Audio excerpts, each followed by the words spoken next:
ముందు బండి పెట్టి ఆయిల్ పోయాలి. ఆయిల్ వేడెక్కాక కూర తీసేయాలి తాలింపు మీద. తర్వాత వెల్లుల్లి, తర్వాత ఎండుమిర్చి, తర్వాత ఉల్లిపాయ, తర్వాత కరివేపాకు,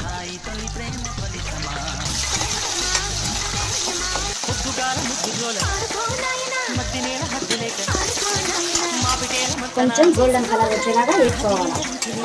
ఇలా ఇవ్వండి మటికాయలు.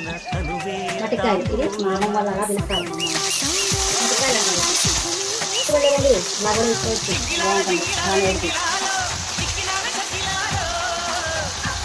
మటికాయలు వేసాక ఇలా కలబెట్టుకుంటా ఉండాలి. చిటికెడు పసుపు,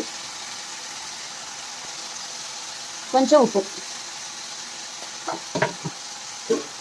వేసి ఇలా కలబెట్టుకొని, పెద్ద పెద్ద దెబ్బలు అనుకోకండి, చిన్న దెబ్బలు అయితే చితికిపోతాయి, అందుకని పెద్దగా చేశాను. తినడానికి బాగుంటుంది. మూత పెట్టేసాము, ఒక కలబెట్టి తొందరగా మగ్గుతాయి. హలో చూడండి, మూత తీసి చూపిస్తున్నాను. ఎంత మగ్గినాయో, బాగా మగ్గినాయి.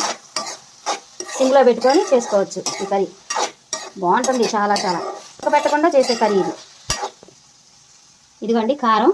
ఈ కారం ఎల్లుల్లిపాయలు, కొబ్బరి, జీలకర్ర వేసి నూరు పెట్టుకున్నాను నేను. నూరు పెట్టుకుంది. ఇది మగ్గాక టీలో వేసేయాలి. టమాటా వేయకుండా, టమాటా అవసరం లేదండి, బాగుంటుంది కలుపుకోవడానికి. ఇది బాగుంటుంది తినడానికి. ఇదిగోండి వేసేస్తున్నా, చూడండి.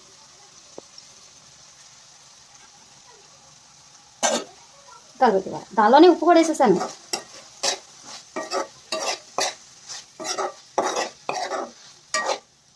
అయిపోయిందండి. ఇదిగోండి రసం పెట్టుకొని రసంలోకి నంచుకొని తినొచ్చు, అన్నంలోనూ కలుపుకోవచ్చు. ఇది రెండిట్లో యూజ్ చేసుకోవచ్చు. దెబ్బ కూడా నలగలేదు చూడండి. ఇదిగోండి ఒక్క దెబ్బ కూడా నలగకుండా చక్కగా ఉడికిపోయింది బాగా. చూడండి ఎంత బాగా ఉడికిందో. Very simple. ఉడకబెట్టుకొని తాలింపు పెట్టి ఎన్ని